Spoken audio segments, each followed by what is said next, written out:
Namaste friends, let us continue the important chapter units and measurements from 11 physics,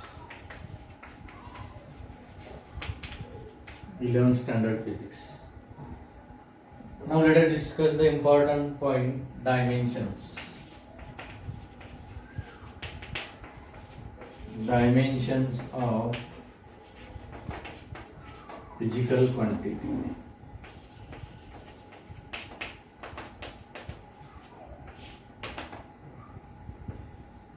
Before we discuss the definition, now let us learn how to find out the dimensions of any given quantity. किसी भी quantity की dimension किस तरह से find करना है ये पहले स्टडी करते हैं, फिर एक बार आप डायमेंशन फाइंड करना समझ गए तो फिर डेफिनेशन बाद में समझ सकते हैं।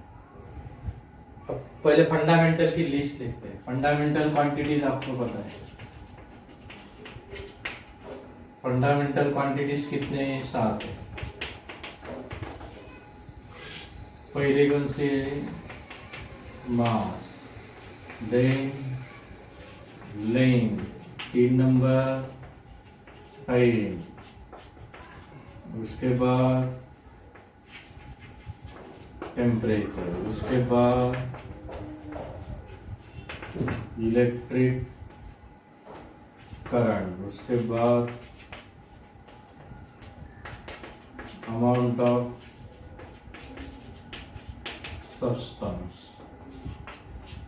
luminous intensity.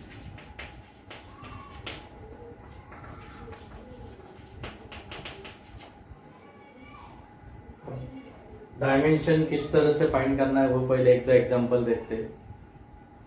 अब मान लो हमें इस क्वांटिटी की डायमेंशन फाइंड करना है स्पीड की। स्पीड का फॉर्मूला पता होना चाहिए। स्पीड के डायमेंशन फाइंड करना है, स्पीड का सिंबल हम यूज करते हैं v। Okay, speed it is the magnitude of velocity, इसीलिए वेलोसिटी का सिंबल जो v है तो उसी को हम स्पीड के लिए यूज करते हैं।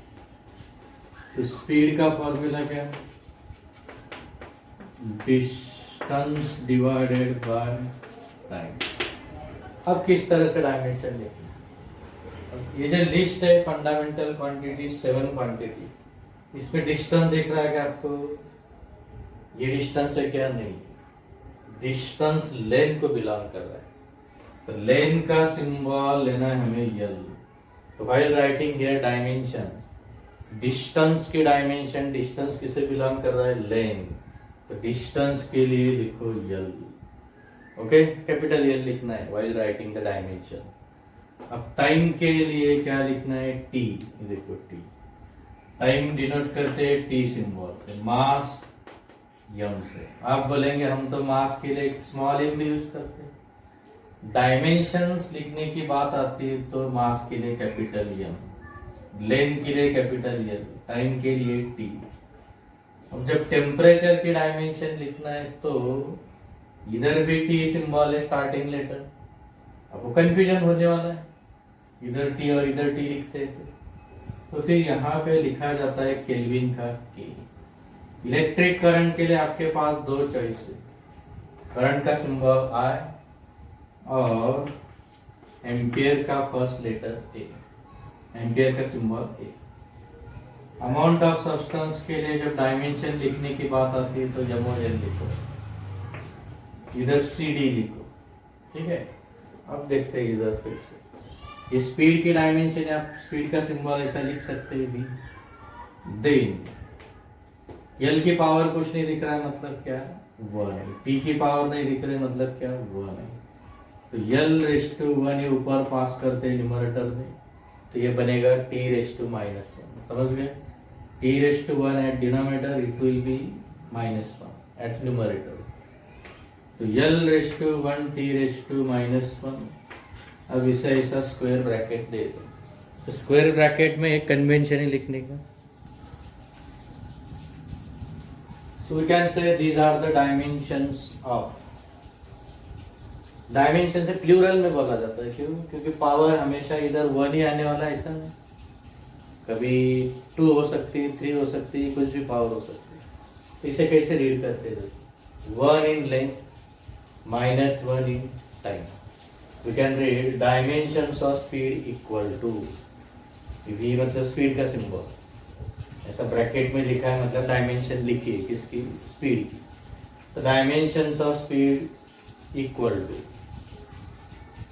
1 in length minus 1 in time, और शॉर्ट में क्या लिख सकते हैं, L⁻⁴ T⁻⁻⁴।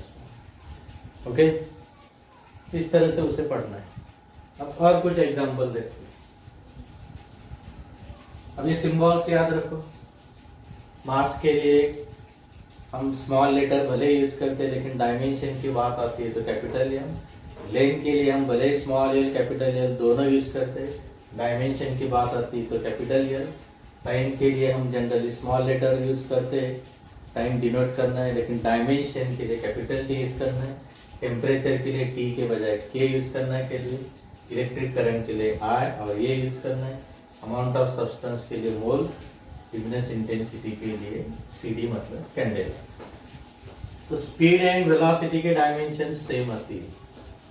वेलोसिटी के डायमेंशन, वेलोसिटी का फॉर्मूला क्या, what is the formula for velocity? Velocity का फॉर्मूला होता है डिस्प्लेसमेंट, वेलोसिटी होती है displacement upon time.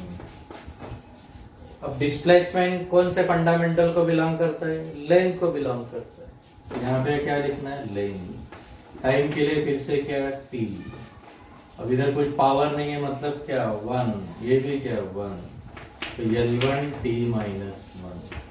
Okay, so these are the dimensions of velocity। और कुछ डिफरेंट क्वांटिटीज देखते हैं। 10-12 क्वांटिटीज एक बार हो गए, उसके बाद फिर डायमेंशन की डेफिनेशन आप समझ जाएंगे क्या होती है। अब देखो, हमें एक्सीलरेशन के लिए चाहिए, तो एक्सीलरेशन का फॉर्मूला क्या होता है, एक्सीलरेशन होता है change in velocity divided by time. ये formula acceleration. Change in velocity को डिनोट करना है तो डेल्टा वी से डिनोट कर सकते हैं, ठीक है। लेकिन वेलोसिटी का चेंज, वेलोसिटी होता है पता है आपको, वेलोसिटी का चेंज मास तो नहीं होने वाला, तो चेंज इन वेलोसिटी को हम वेलोसिटी लिख सकते हैं सिर्फ, क्योंकि वेलोसिटी का चेंज वेलोसिटी डिवाइडेड बाय क्या, टाइम। अब वेलोसिटी के डायमेंशन तो निकाल लिए पहले से, तो right that dimension here, L1 T-1। Time के लिए क्या लिखना है, डायमेंशन के लिए T⁻⁴। अब ये L1 T ऊपर जाके माइनस होने वाला है, ये ऊपर का -1 और ये नीचे का फिर से -1, तो टोटल पावर क्या बन रही है, L1 T⁻²। ठीक है। एक्सीलरेशन के लिए हम ए लेटर यूज करते हैं। तो लास्ट के जो स्टेप है उधर आप सिंप्लीफिकेशन के बाद ऐसा स्क्वायर ब्रैकेट दे दो, even if you don't give the square bracket till it is correct. मतलब यदि आप इसे ऐसा स्क्वायर ब्रैकेट नहीं दे रहे तो भी इस तरह से भी एप्लीकेबल है, लेकिन एक कन्वेंशन है स्क्वायर ब्रैकेट देने का, इसलिए दे देना है आपको square bracket. So these are the dimensions of acceleration. Acceleration की डायमेंशन निकाल ली, इसलिए एक्सीलरेशन का सिंबल भी हमने स्क्वायर ब्रैकेट में दे दिया, अदरवाइज आप पूरा नाम भी लिख सकते हैं एक्सीलरेशन इक्वल टू क्या, 1 in length -2 in time। तो एक्सीलरेशन में टाइम की पावर क्या आ रही है, T⁻² आ रही है। अब इससे हम यूनिट निकाल सकते हैं क्या, निकाल सकते हैं। देखो, लेंथ का यूनिट क्या होता है, मीटर, रेश्टू क्या आ गया 1, टाइम का क्या होता है सेकंड, ऐसा यूनिट, रेश्टू क्या आ गया -2। तो m⁻1 नहीं लिखते, सिर्फ m लिखो, रेश्टू1 लिखा नहीं लिखा तो भी ठीक है। सेकंड की पावर -2 नीचे आके क्या होने वाला है, +2। तो मीटर पर सेकंड स्क्वायर ये बन गया यूनिट किसका, एक्सीलरेशन का। इस डायमेंशन से हम यूनिट बना सकते हैं। तो थोड़ी सी आइडिया आपको आ गई होगी डायमेंशन क्या होता है। डायमेंशन होता ऐसा है, इस एक्सीलरेशन में लेंथ का रिलेशन क्या है, टाइम का रिलेशन क्या है, टाइम कितने बार आया, कितनी पावर आ रही, टाइम लेंथ की पावर 1 आ रही है, टाइम की पावर -2 आ रही है। मतलब एक्सीलरेशन का इन दोनों फंडामेंटल के साथ रिलेशन हम बना रहे। तो डायमेंशन दूसरा तीसरा होता कुछ नहीं, वो क्या होता है, किसी भी क्वांटिटी का फंडामेंटल के साथ रिलेशन क्या आ रहा है, उसमें फंडामेंटल कौन कौन से क्वांटिटीज आ रही तो लेकिन उनकी पावर्स क्या आ रही है। जैसे एक्सीलरेशन में लेंथ एंड टाइम दो क्वांटिटीज आ रही है, लेंथ की पावर आ रही है 1, टी की पावर आ रही है -2।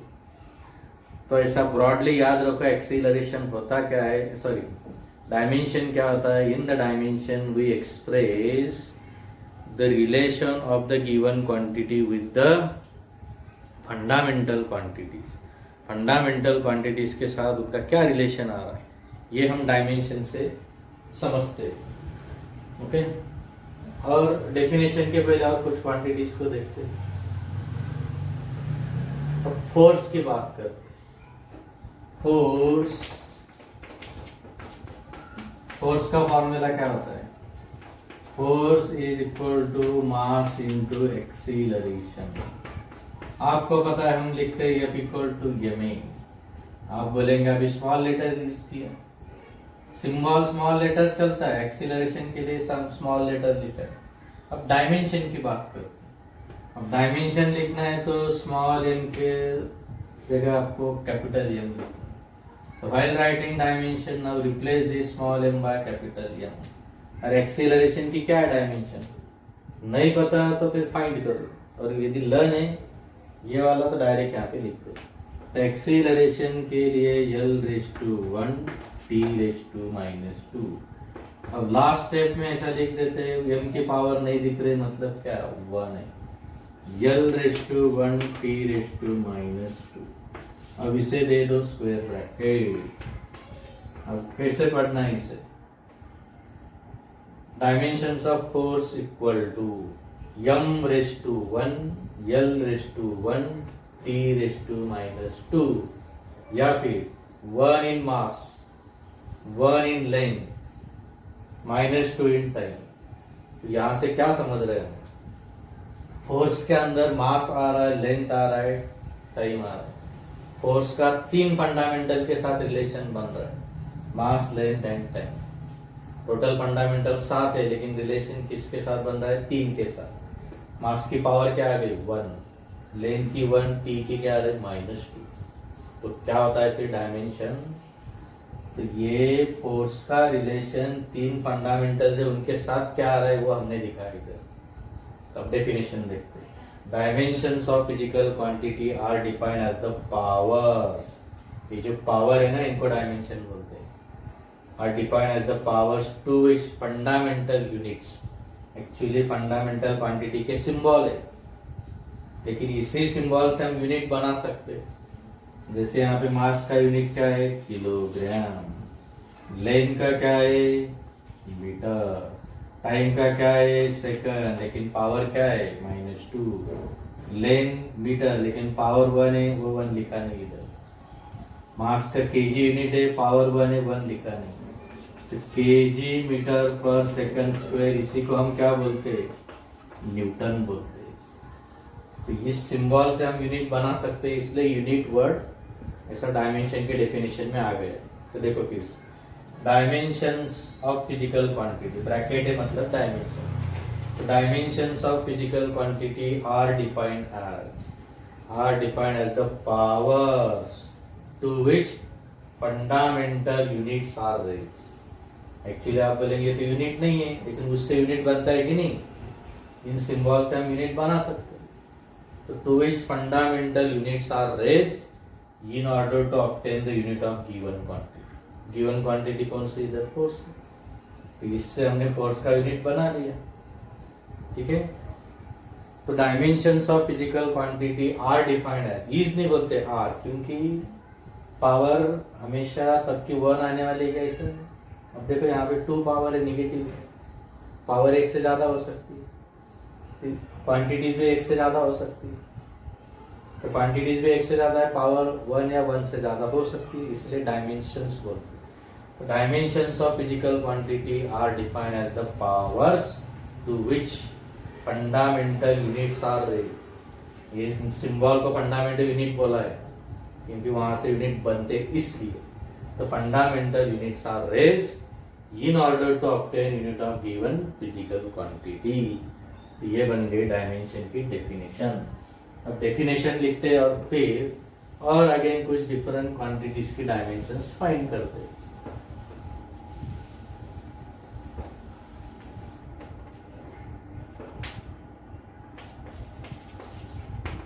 The dimensions of a physical quantity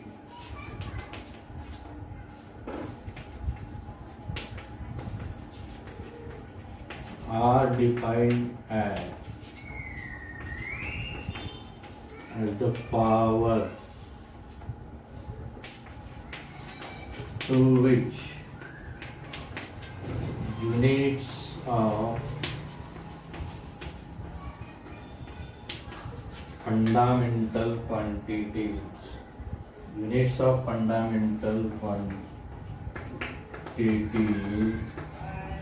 are raised in order to obtain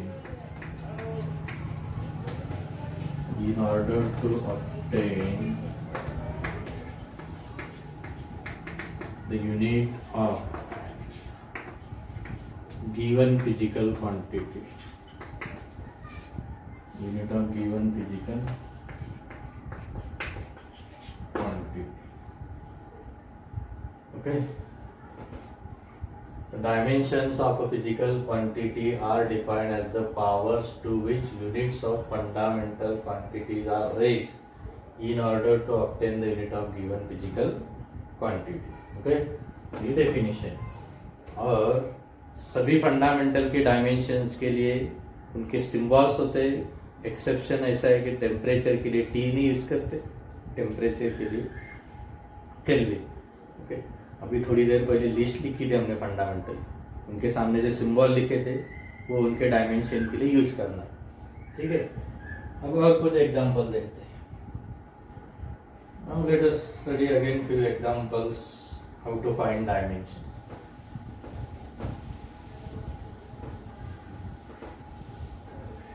हमने एक्सीलरेशन फोर्स की डिटरमाइन कर लिया।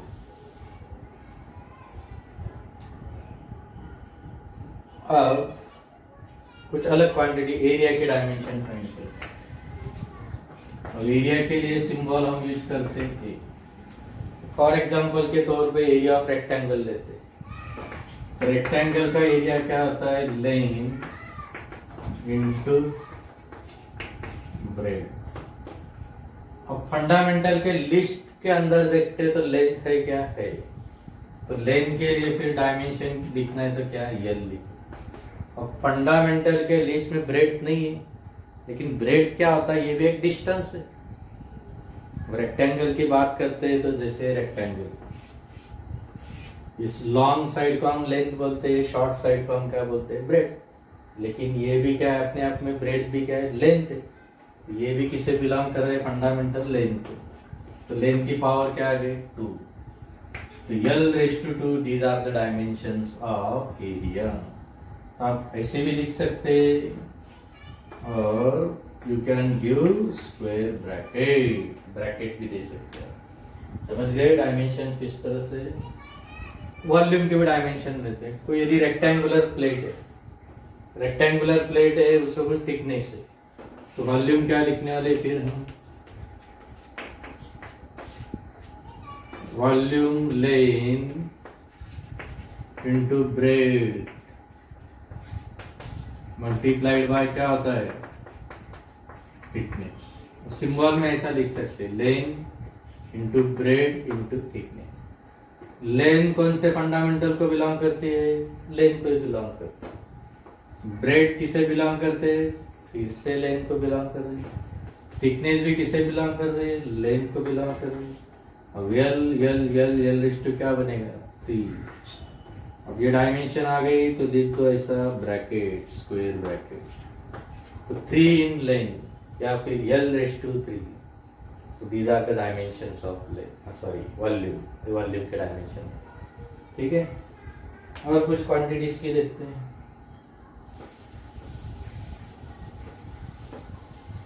वर्क डन के डायमेंशन देखते हैं.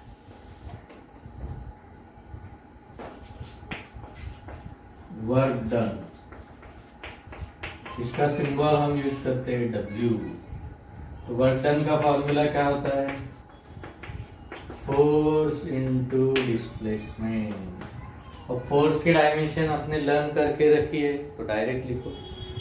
भूल गए आप फोर्स की डायमेंशन, मान लो फोर्स की डायमेंशन याद नहीं आ रही, तो फॉर्मूला तो पता है. आपको डायमेंशन फाइंड करना नहीं आ रही है तो किस तरह से फाइंड करना याद रखो, फॉर्मूला पता होना चाहिए. फोर्स की डायमेंशन हम ज़्यादा यूज़ करते हैं इसीलिए वो अपने आप लर्न हो जाती है. लेकिन मान लो आप भूल गए, आपको याद नहीं आ रहा ठीक से क्या है, तो बेटर है उसको झट से फाइंड करना. किस तरह से फाइंड कर सकते? फोर्स का फॉर्मूला तो पता है, मास इनटू एक्सीलरेशन. मास खुद फंडामेंटल है तो उसके लिए डायमेंशन के लिए m लिख दो. लेकिन एक्सीलरेशन के डायमेंशन आप भूल गए तो फिर से रफ वर्क करके एक्सीलरेशन के डायमेंशन हम निकाल सकते हैं. कैसे निकाल सकते हैं? एक्सीलरेशन का फॉर्मूला पता होना चाहिए. एक्सीलरेशन का फॉर्मूला क्या होता है? Change in velocity upon time. Acceleration होता है वेलोसिटी अपॉन टाइम. अब आप बोलेंगे हमें वेलोसिटी के डायमेंशन पता नहीं. ठीक है, उसका भी फॉर्मूला पता होना चाहिए. वेलोसिटी क्या होता है? Displacement upon time. बराबर.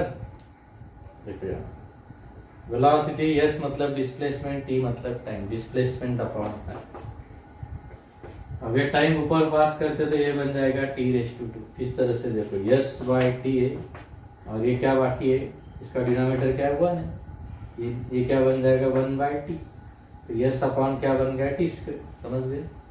S/T upon T. इस T का डिनोमिनेटर क्या है? 1 है. तो 1 ऊपर चला जाएगा, नीचे T. तो बन गया S अपॉन T². ठीक है, तो ये S अपॉन T² बन गया. S मतलब डिस्प्लेसमेंट. डिस्प्लेसमेंट के लिए क्या? L. टाइम के लिए क्या? T. लेकिन T की पावर क्या आने वाली है? 2. तो L/2 यहाँ पे कुछ नहीं मतलब 1 है. T/2 क्या? -2. जब पावर लिखते नहीं तो 0 नहीं होती, 1 होती है. पावर लिखे नहीं तो क्या? 1. तो L/1 T/-2. एक्सीलरेशन की जगह आपने डाल दिया L/1 T/-2. और m की पावर क्या है? 1. तो ये बन गई फोर्स की डायमेंशन. ओके, इस तरह से पहले एक्सीलरेशन के फाइंड करके यहाँ पे डाल दो. मास की तो लिखा है m/2.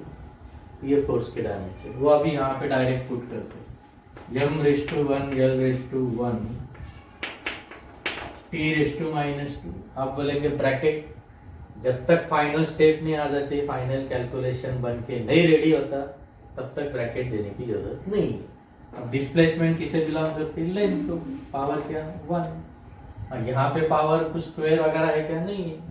तो ये लिखो m/2 क्या आ रहा है? 1. अब L की पावर इधर 1 है, इधर 1 है, तो क्या बनेगा?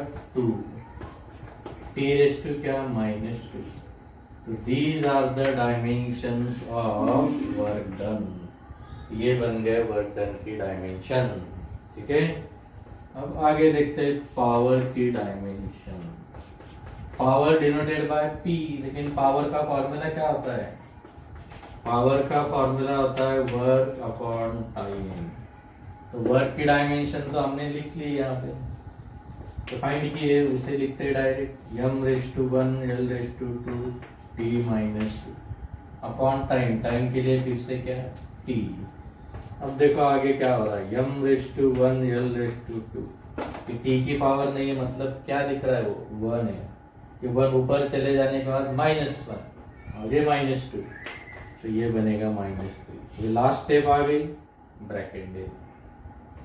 So these are the dimensions of power. उससे भी ब्रैकेट दे दो, स्क्वायर ब्रैकेट. ठीक है, m/1 L/2 T/-3. तो डायमेंशंस ऑफ पावर किस तरह से रीड करना है, 2-3 तरीके। 1 इन m मतलब 1 इन मास, 2 इन l मतलब 2 इन लेंथ, -3 इन t मतलब -3 in time. Okay, m⁻⁴, l⁻², t⁻², ये दूसरा तरीका। और तीसरा जो है वो तो यूज नहीं करते हम, लेकिन हमें समझने के लिए हम यूज कर सकते हैं। कौन सा, m1 l2 t-3। ऐसे भी जल्दबाजी में हम ऐसा पढ़ सकते हैं m1 l2 t-3, लेकिन जब m1 बोलते हैं तो एक्चुअली ऐसा होता है नीचे। लेकिन यदि आपको समझ रहा है और लिख रहे इस तरह से, कोई प्रॉब्लम नहीं, लेकिन वैसा पढ़ना नहीं है, वो मेथड नहीं होती है ऐसा m1 l2 t-3। और पढ़ते और आप ऐसा लिख रहे हैं तो प्रॉब्लम कुछ नहीं, सिर्फ समझना चाहिए किस तरह से निकलते। तो एक्चुअल प्रॉपर वे क्या है पढ़ने की, फिर 1 इन m, 2 in length, -3 in t मतलब टाइम, या फिर m⁻⁴, l⁻², t⁻⁻3।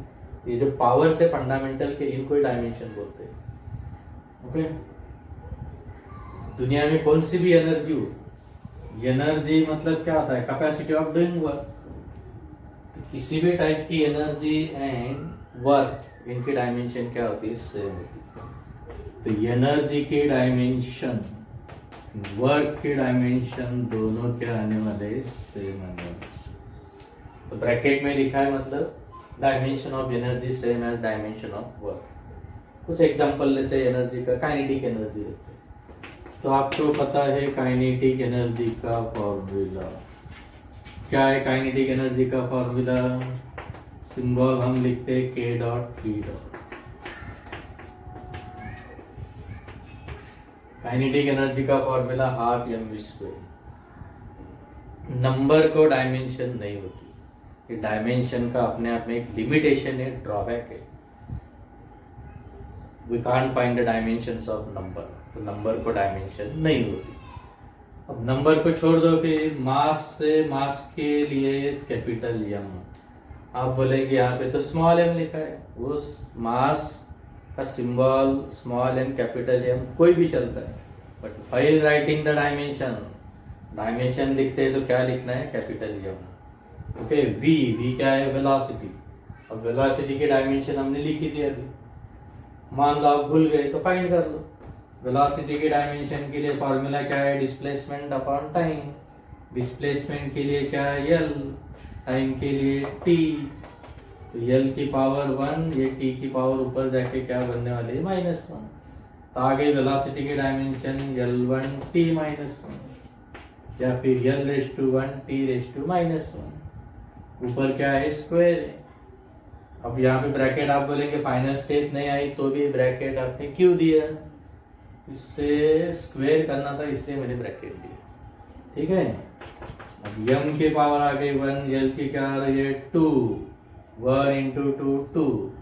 पावर के ऊपर पावर है तो मल्टीप्लिकेशन करना होता है, ये पता है आप लोगों को। -1 × 2 क्या आ गई, -2। ये बन गई काइनेटिक एनर्जी के डायमेंशन। देखो, वर्क की और काइनेटिक एनर्जी के आगे से सिर्फ काइनेटिक नहीं, दुनिया की कोई भी energy low, sound energy, light energy, heat energy, electric energy, potential energy, gravitational potential energy, magnetic potential energy और इलास्टिक पोटेंशियल एनर्जी, कोई भी एनर्जी हो, कोई किसी भी टाइप की एनर्जी की dimension same as work. Okay, अब और एक चेक करके देखते हैं पोटेंशियल एनर्जी की। पोटेंशियल एनर्जी के लिए भी यही आने वाला है, देखते हैं potential energy.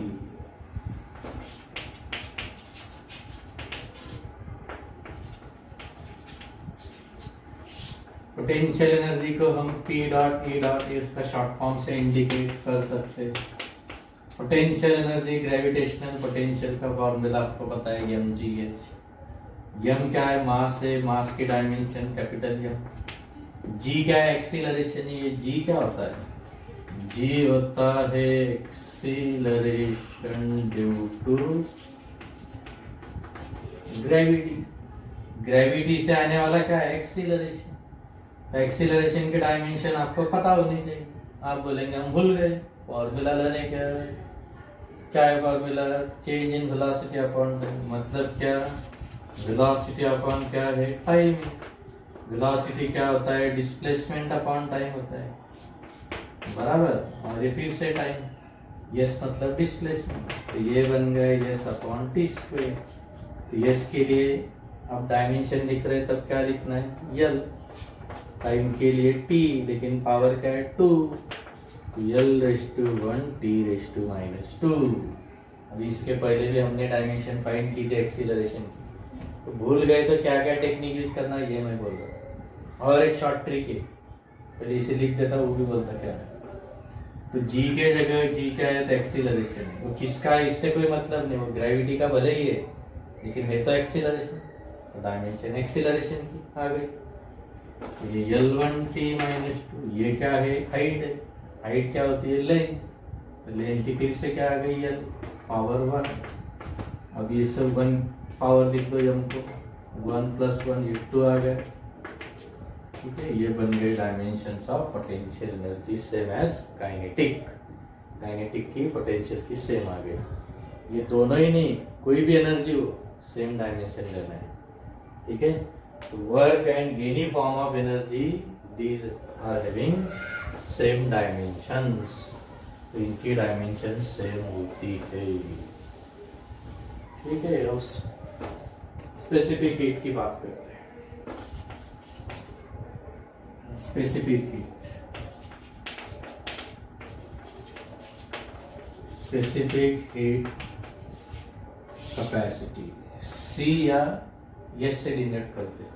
Specific heat capacity C letter से यस लेटर से डिनोट करते हैं। लेटर से सी, इसका फॉर्मूला क्या है।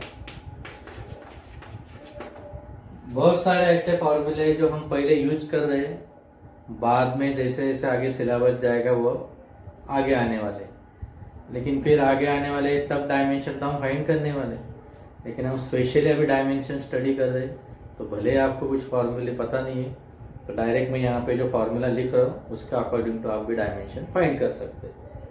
तो हीट ये 10th में हुआ है, लेकिन मान लो आपको पता नहीं, मैं फॉर्मूला देता हूँ। स्पेसिफिक हीट, तो heat energy divided by mass divided by temperature. ठीक है, अब हीट एनर्जी एनर्जी है, तो किसी भी एनर्जी के डायमेंशन सेम है वर्क है। तो वर्क की हमने फाइंड की थी m1 L2 T -2। मास के लिए फिर से m1, टेम्परेचर के लिए T नहीं यूज करना है, केल्विन का सिंबल K यूज कर। समझ गए, हीट एनर्जी की डायमेंशन कहाँ से आ गई। दुनिया में कोई भी एनर्जी हो डायमेंशन सेम एज वर्क, लिख दिया फिर वर्क की डायमेंशन। मास के लिए ये लिखा m⁻², टेम्परेचर के लिए Kelvin⁻1। अब सिंप्लीफाई करते हैं तो देखो यहाँ पे फिर ये 1 और ये 1 कैंसिल होने वाला है, तो m⁻² क्या बन गया है, 0, L⁻², T⁻², Kelvin⁻1। तो लास्ट स्टेप में दे दिया फिर ब्रैकेट, तो 0 इन मास, ये नहीं लिखा तो भी चलेगा। m⁻0 क्या बनता है 1, आपको लिखना है तो m⁻0 लिख सकते हैं। L⁻2, T⁻−2, Kelvin⁻−1। अब इसमें ये 3 फंडामेंटल आ गए, मास नहीं आ रहा है। मास के साथ रिलेशन लिखना है तो क्या, मास नहीं आ रहा है मतलब मास की पावर 0, लेंथ की पावर आ रही है 2, टी की पावर आ रही है -2, तो मतलब स्पेसिफिक हीट में ये जो फंडामेंटल आ रहे हैं उनकी पावर क्या है, वो जो पावर लिखना मतलब डायमेंशन लिखना। ठीक है, अब और कुछ देखते हैं, इलेक्ट्रिक पोटेंशियल डिफरेंस देखते हैं। इलेक्ट्रिक पोटेंशियल डिफरेंस,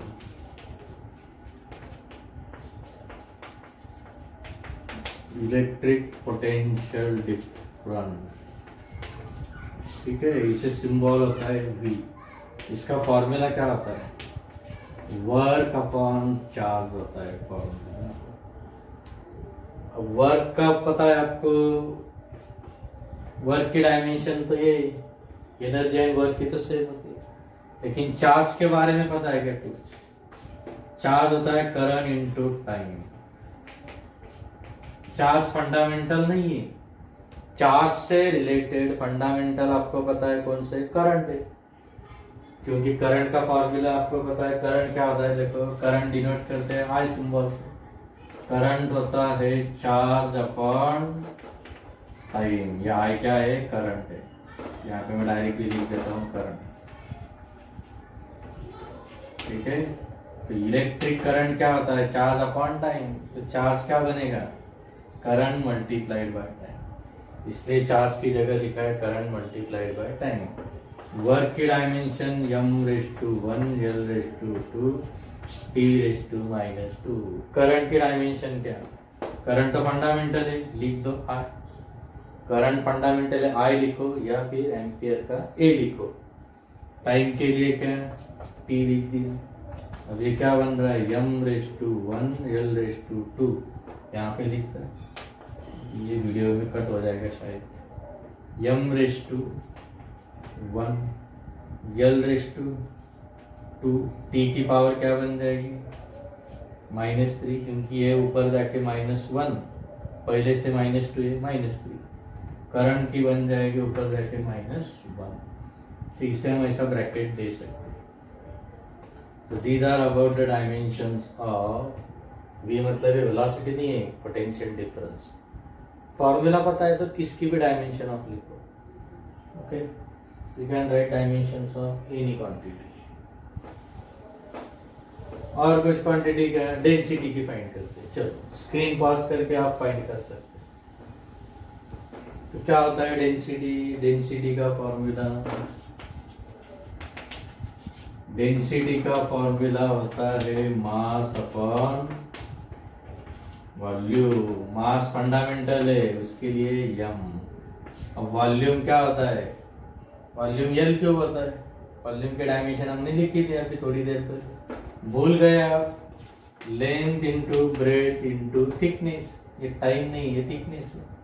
तो ये भी यल, ब्रेथ भी यल, थिकनेस भी यल, तो यल क्यूब बन गया कि नहीं। तो यम की पावर नहीं दिख रही, मतलब एक्चुअली 1 है।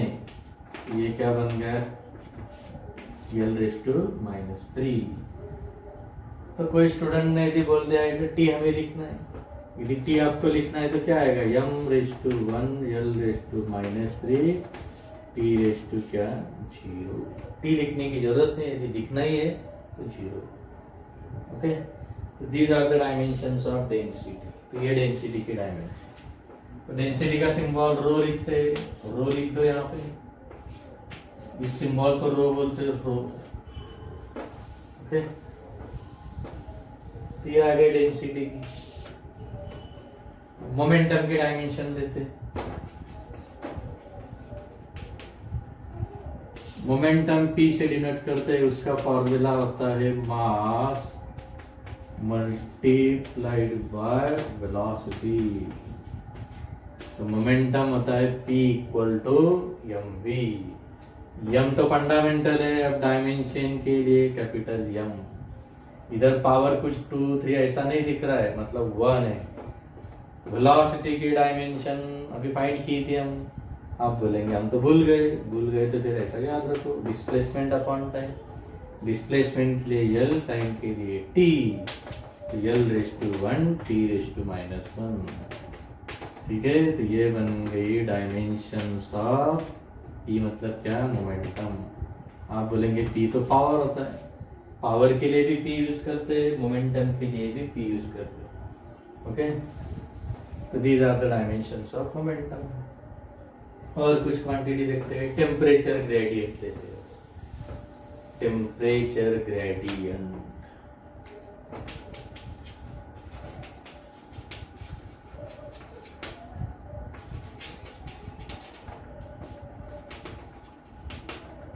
टेम्परेचर ग्रेडियंट क्या होता है, टेम्परेचर ग्रेडियंट होता है temperature upon distance.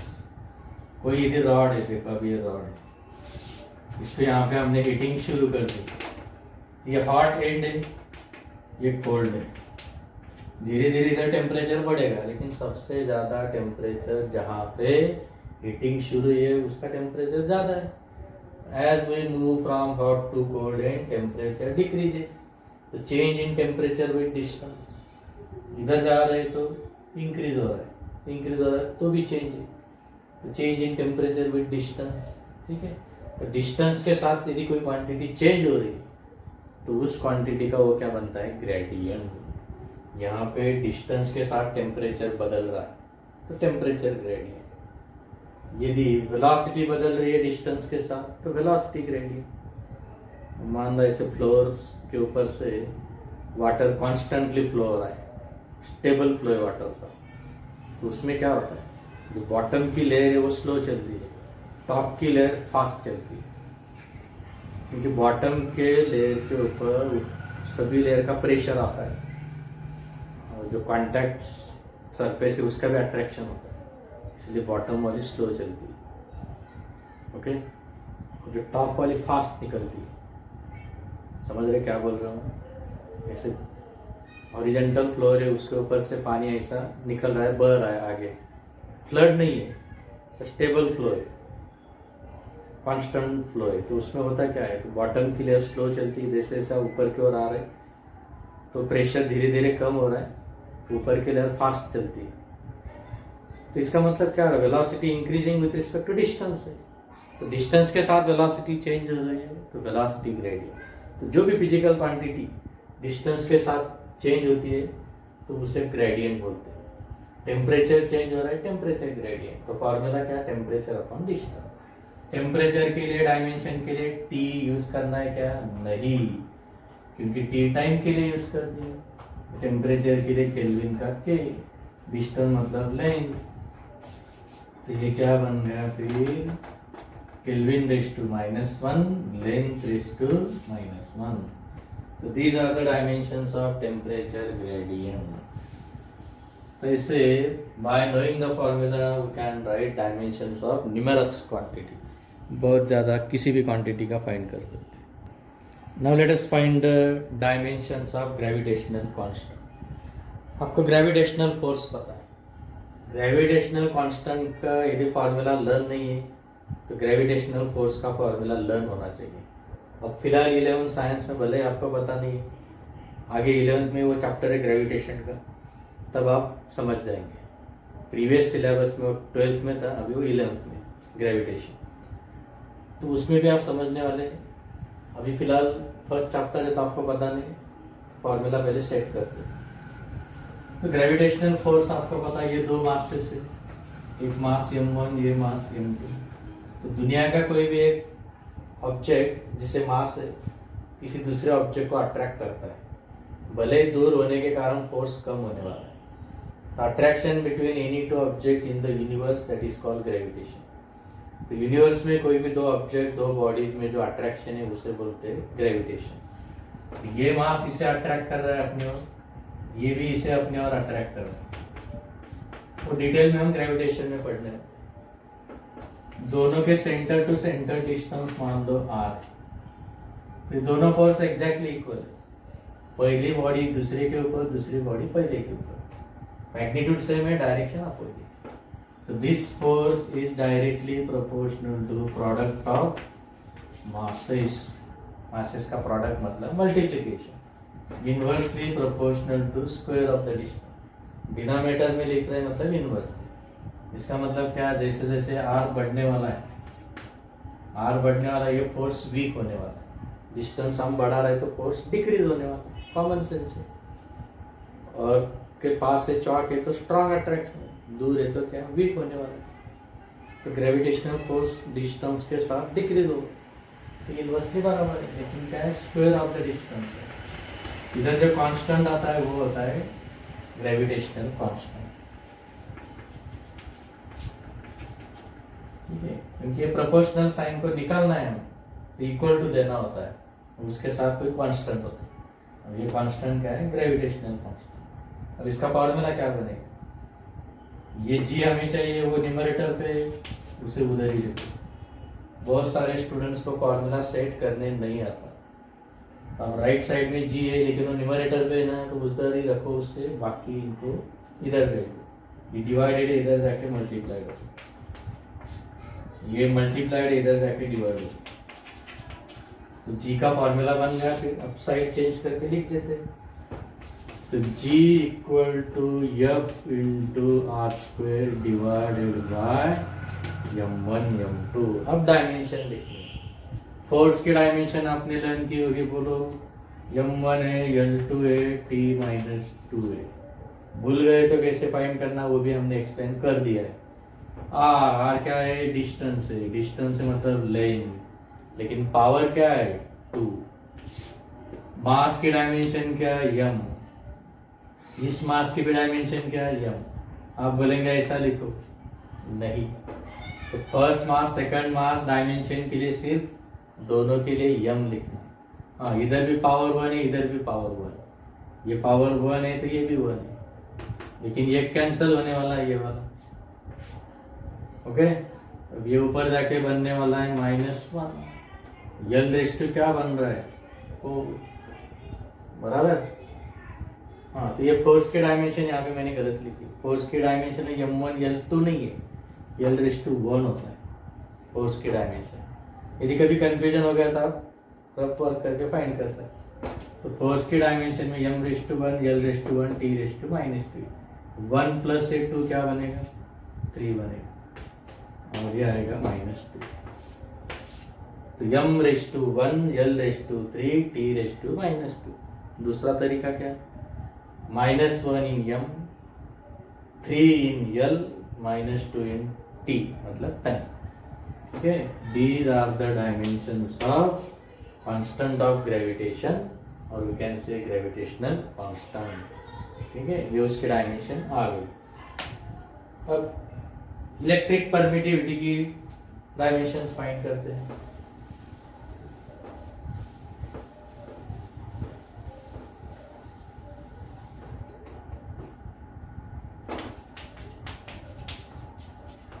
Electric permittivity